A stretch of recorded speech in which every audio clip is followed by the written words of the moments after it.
Now, the British government is set to roll out compensation of people infected with contaminated blood in a decades-long scandal. Paymaster General and Cabinet Office Minister John Glenn announced the victims will receive interim compensation payments worth £210,000. That is about $267,000. The announcement comes after Prime Minister Sunak apologised to the victims after reports of a 6-year-long investigation showed horrifying results. Addressing the House of Commons, Glenn said the compensation amount will be delivered within 90 days, starting in the summer, so that it can reach those who need it urgently. Today I want to speak directly to the victims and their families, some of whom are with us in the gallery. I want to make a wholehearted and unequivocal apology for this terrible injustice. Inquiry Chair Brian Langstaff said more than 30,000 people receive infected blood and blood products in the 70s and 80s from Britain's state-funded National Health Service. Families of the victims and survivors are still seeking justice even after all these years.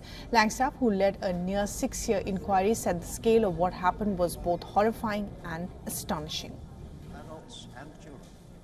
Tragically, the infections happened because those in authority, doctors, the blood services and successive governments, did not put patient safety first. They lost sight of what was known about the risks of viral infections from blood.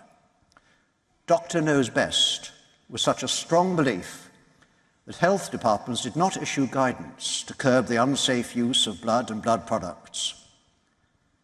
Decision-making on measures that could make blood and blood products safer was put off, then dragged out unnecessarily, and failed to reach clear and decisive conclusions.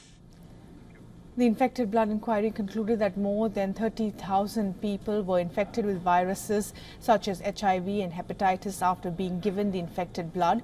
Victims included those needing blood transfusions for accidents and in surgery, as well as those suffering from blood disorders such as hemophilia, who were treated from donated blood. Now, some 3,000 people died and more will follow in what has been described as the biggest treatment disaster in the 8-decade history of the state-run National Health Service. On top of that, 3,000 patients who died, many of those were left with lifelong health problems. In some instances, children with bleeding disorders were treated as objects for research. The report said that at one school where 122 students with hemophilia were given infected blood products between 1970 and 87, only 30 survived. Blood donors were not screened properly and blood products were imported from abroad, including from the United States, where drug users and prisoners were used for donations. Too many transfusions were also given when they were not necessarily needed. There were even attempts to conceal the scandal, including evidence that officials in the health department destroyed documents in 1993.